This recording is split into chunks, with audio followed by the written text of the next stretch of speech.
Agar siz uzoq vaqt jinsiy aloqa qilmasangiz, hozirgi aytib o'tmoqchi bo'lgan muammolarimga tayyor turing. Albatta, bu bo'ydoqlarga tegishli emas. Bo'ydoqlarga alohida mavzu bor. Hozirgi aytmoqchi bo'lgan masalam bu, siz doimiy ravishda regular jinsiy aloqa qilyapsiz, lekin qaysidir muddatga chet el safariga chiqdingiz. Yoki bir necha yillardan beri chet elda yuribsiz. Yoki oilalar ajrimi sababli siz bo'ydoq bo'lib qoldingiz yana qaytadan. Shu sababdan sizda jinsiy aloqa bo'lmayaptimi? Yoki uje to'xtadimi, siz safardamisiz?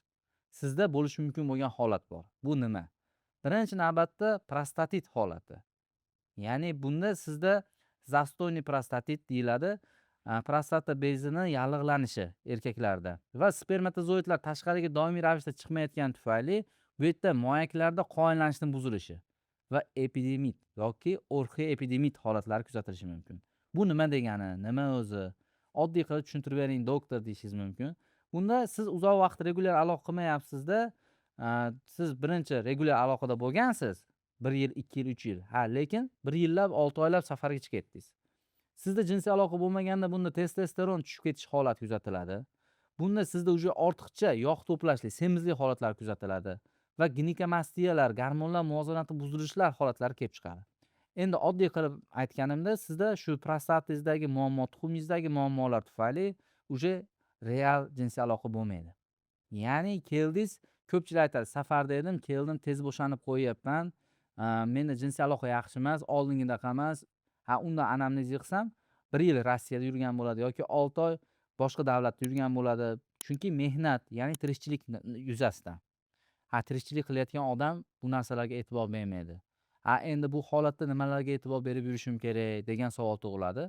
Siz agarda sizda regular jinsiy aloqa bo'lmasdan uzoq muddat safarda yurgan bo'lsangiz, bu narsani bilingki, doimiy ravishda sizda sport bo'lishi kerak. Ya'ni moyaklarda qon aylanish, ya'ni prostata bezida qon aylanishini yaxshilash uchun Kegel mashqlarini bajarib yurishingiz kerak. Eng kamida bir kunda 5 kilometrdan 10 kilometrgacha piyoda yurishingiz kerak bo'ladi. Qon aylanish qancha yaxshi bo'lsa, yuqorida aytib o'tgan holatlarim kuzatilmaydi. Endi aytish mumkin, men 35-40 yoshimdan keyin, farzandlarimdan keyin ketdimu Rossiyaga, menda nima bo'lishi mumkin desa, sizda prostata bezi adenomasi rivojlanishi mumkin. Qoldiq siydik qolib ketish holatlari kuzatilishi, hojatga tez-tez chiqish holatlari bo'lishi mumkin bo'ladi. Aytib o'tgan holatlarimga tushmaslik uchun siz safarga chiqyapsizmi? O'z juft halolingizni ham imkon bo'lsa birga olib keting. Yoki safardan tez-tez kelib turing. Endi hozir kommentariyada bilaman, izohlarda yozishingiz mumkin. Bo'ydoq do'stlarimiz, bo'lmabdi, men uylanmaganman yoki men hali ham masturbatsiya qilaman, masturbatsiya qilib yursa bo'lmaydimi? Yosh kattalar ham qilsa shu sperma chiqib ketsa bo'ldimi deyishadi. Birinchi navbat, regular jinsiy aloqa qilganingizda sizda gormonlar muvozanati normada turadi. Stress bo'lmaydi va hayotdan lazzatlanasiz. Masturbatsiyada siz stressda bo'lasiz.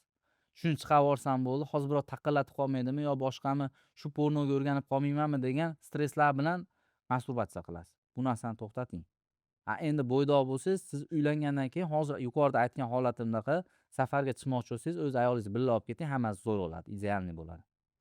Endi oila ajrashib ketgan, ya'ni oilasi buzilgan, hozirda bo'ydoq erkaklarimiz, ya'ni erkak akalarimiz aytishi mumkin. Men oilam ajrashib ketgan, boshqa. Bu insonlar nima bo'lishi mumkin? Bu yerda testosteron tushishi hisobiga o'zidagi bo'lgan xohish yo'qoladi, libido yo'qoladi, ishonch yo'qoladi.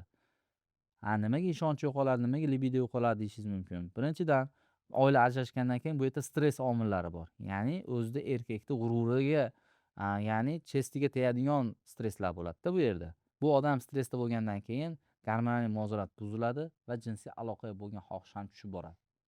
Shuncha vaqtdan beri YouTube sahifamizga manfaatli videolar joylab boryapmiz. Asosiy maqsadimiz insonlarda, jamiyatning ichida urologik muammosi bor insonlarga yordam berish.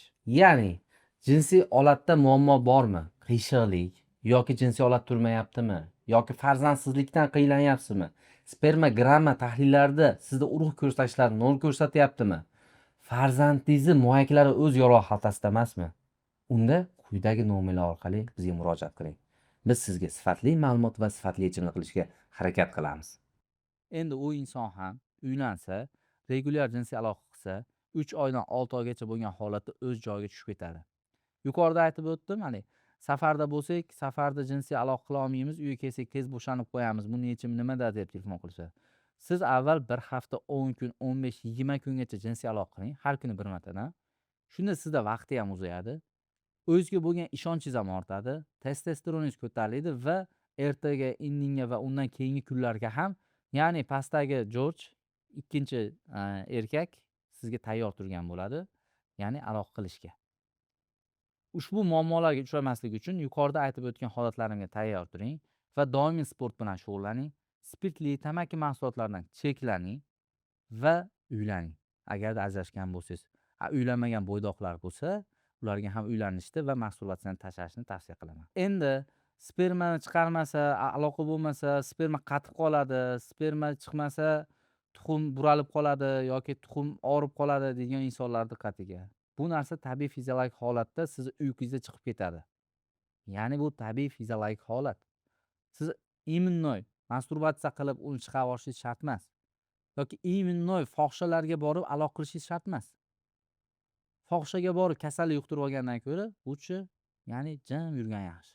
Endi zastoyniy prostatit holatida nimalar kuzatilishi mumkin deganda, CD tutilib qolishi, tana haroratining ko'tarilib ketishi va hojatga tez-tez qatnov holatlari, jinsiy aloqani tushib ketishi kuzatiladi. Bunday holatlarda siz albatta urolog shifokorga murojaat qiling. Ya'ni sizda jinsiy aloqa tushib ketdimi? Birdaniga temperatura ko'tarilyaptimi?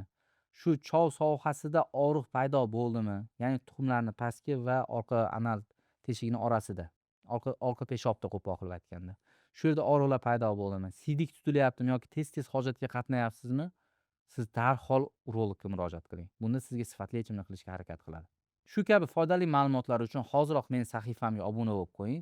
Kommentariyada o'z izohlaringizni qoldiring va bundan keyingi mavzularni tanlashim oson bo'lishi uchun sizni qiziqtirgan savol yozsangiz, ushbu mavzuni sizga olib chiqib berishga harakat qilaman.